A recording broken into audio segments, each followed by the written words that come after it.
Hello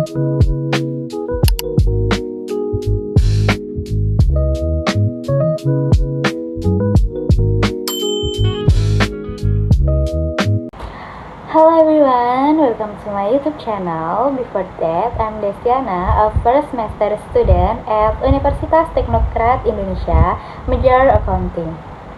Okay, this time we will discuss about market structure material. Okay, let's do together. Nah, langsung saja kita masuk ke pembahasan yang pertama. What is market structure? Atau apa sih struktur pasar? Nah, kita akan menjelaskan tentang struktur pasar.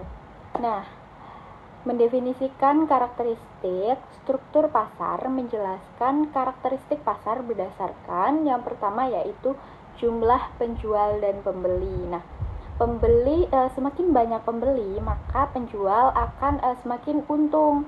Nah, itu mempengaruhi tingkat persaingan di dalam pasar tersebut. Yang kedua yaitu sifat produk, baik itu homogen ataupun diferensiasi. Nah, yang terakhir yaitu hambatan untuk masuk dan keluar. Jadi, ketiga karakteristik ini mempengaruhi tingkat persaingan yang ada di dalam pasar tersebut. Yang selanjutnya yaitu dampak ekonomi. Ini secara fundamental membentuk perilaku perusahaan mengenai harga, output keputusan, dan investasi dalam inovasi. Pada akhirnya menentukan secara keseluruhan kinerja dan efisiensi pasar, seperti yang saya jelaskan tadi. Ini masih berhubungan tetap saja untuk mempengaruhi tingkat persaingan di dalam pasar tersebut. Pada umumnya ada 4 struktur pasar. Nah, pasar umumnya dikategorikan ke dalam 4 struktur utama, mulai dari persaingan maksimum hingga persaingan nol. Oke, yang pertama yaitu ada persaingan sempurna atau perfect competition. Nah, ini meliputi banyak penjual dan pembeli, produk homogen, dan tidak ada hambatan untuk masuk. Yang kedua yaitu monopoli. Monopoli ini berisi satu penjual, produk yang unik dan hambatan masuknya itu tinggi. Nah, yang ketiga ada oligopoli, sedikit penjual, produk homogen atau diferensiasi dan hambatan masuknya pun tinggi. Yang terakhir yaitu persaingan monopolistik, banyak penjual, produk diferensiasi, dan persaingan berdasarkan diferensiasi produk. Nah, setiap struktur pasar ini memiliki karakteristik dan implikasi yang berbeda pada harga, output, dan kesejahteraan konsumen. Nah, selanjutnya kita akan membahas tentang pasar monopoli ataupun penggaris tunggal. Oke. Definisi dari pasar monopoli ini ditandai dengan satu perusahaan yang mengendalikan seluruh pasar pasokan tanpa pengganti dekat untuk produknya. Jadi, pasar tersebut dikelola oleh satu perusahaan saja. Untuk konsekuensinya, harganya itu cenderung lebih tinggi, output dibatasi, dan ada hambatan masuk yang sangat tinggi. Sering dilindungi oleh peraturan pemerintah atau kepemilikan sumber daya utama. Contohnya yaitu perusahaan utilitas, misalnya penyedia listrik. Di banyak wilayah sering beroperasi sebagai monopoli alami karena biaya infrastrukturnya yang sangat tinggi. Next yaitu persaingan sempurna atau tolak ukur efisiensi. Nah, persaingan sempurna ini meliputi banyak penjual dan produknya homogen. Oke, dalam pasar yang sangat kompetitif, perusahaan individu adalah pengambil harga, bukan pembuat harga. Ada 3. Yang pertama yaitu sebagai penerima harga. Perusahaan harus menerima harga pasar ditentukan oleh interaksi pasokan dan permintaan. Yang kedua yaitu homogenitas. Semua produk itu identik dan dapat dipertukarkan atau penggantian sempurna. Dan yang terakhir yaitu tanpa hambatan. Tidak ada hambatan untuk masuk atau keluar. Ini memastikan keuntungan ekonomi jangka panjang nol. Artinya tanpa hambatan ini itu bebas. Jadi bisa keluar masuk tanpa hambatan, itu bebas gitu ya. Contoh klasiknya seperti pasar komoditas pertanian, misalnya gandum atau jagung, di mana produknya itu seragam dan ada banyak produsen kecil. Para produsen ini menanam gandum dan jagung karena penanamannya itu yang mudah dan Ini pasti tidak akan habis oleh waktu, seperti itu. Nah, selanjutnya yaitu ada pasar oligopoli atau beberapa pemain dominan. Nah, ini meliputi yang pertama yaitu ada fitur utama, didominasi oleh sejumlah kecil atau besar perusahaan yang secara kolektif itu memegang mayoritas pangsa pasar. Yang kedua yaitu ada saling ketergantungan, perusahaan sangat saling bergantung.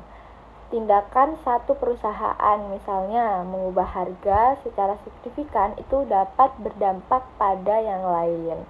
Nah, yang terakhir adalah perilaku. Persaingan dapat bermanifestasi sebagai ketat perang harga atau sebagai alternatif melalui kolusi rahasia untuk menstabilkan harga dan membatasi output tersebut.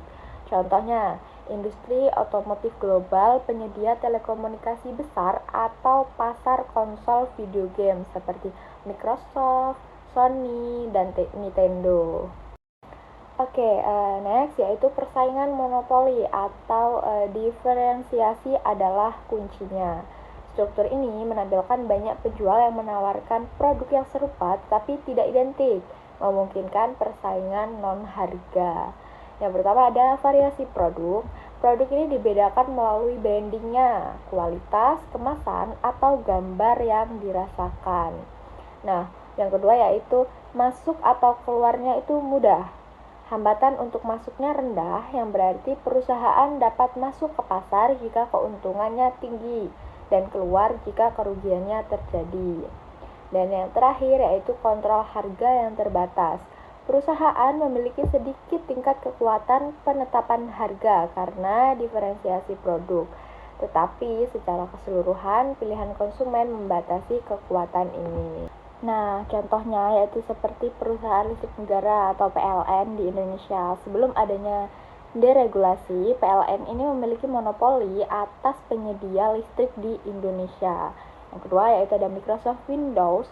Microsoft memiliki dominasi besar dalam pasar sistem operasi komputer sehingga dapat dianggap sebagai monopoli. Yang ketiga ada Google. Google dalam pencarian online. Google memiliki pangsa pasar yang sangat besar dalam pencarian online sehingga dapat dianggap sebagai monopoli. Nah, ciri-ciri monopoli sudah dijelaskan. Saya jelaskan lagi yaitu satu penjual, hanya ada satu perusahaan yang menguasai pasar. Yang kedua, tidak ada substitusi. Tidak ada produk atau jasa yang dapat menggantikan produk atau jasa yang ditawarkan oleh perusahaan monopoli. Dan yang ketiga yaitu batasan masuknya. Ada hambatan yang signifikan bagi perusahaan lain untuk masuk ke pasar.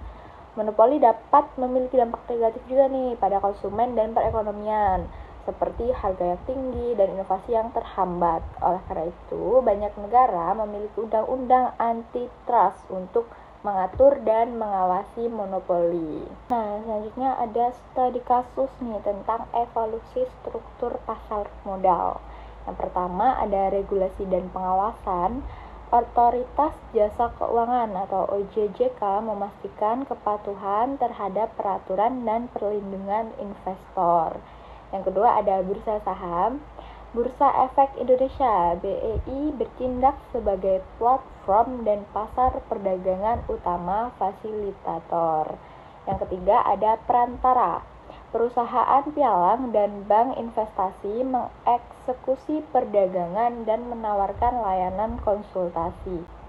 Ya, terakhir ada produk dan inovasi. Inovasi berkelanjutan dalam produk, misalnya ETF atau derivatif, ini mengharapkan kembali dinamika pasar dan partisipasi. Oke, Les, kesimpulan, mengapa memahami struktur pasar itu penting? Nah, yang pertama yaitu keputusan yang tepat untuk bisnis itu menentukan strategi, harga, pemasaran, dan produksi. Bagi konsumen ini membantu mengidentifikasi nilai dan pilihan. Yang kedua, dampak harga dan kualitas. Struktur secara langsung mempengaruhi harga yang dibayar oleh konsumen, kualitas barang yang ditawarkan, dan akses ke produk yang baru. Nah, yang terakhir yaitu ekonomi berkelanjutan. Persaingan yang sehat dan regulasi yang efektif adalah pilar dasar untuk menumbuhkan lingkungan ekonomi yang kuat dan berkelanjutan. Okay, that was an explanation this time. If you have any question, you can ask in the column comment. I hope this knowledge is useful for all of you. Okay, see you in the next video. Goodbye.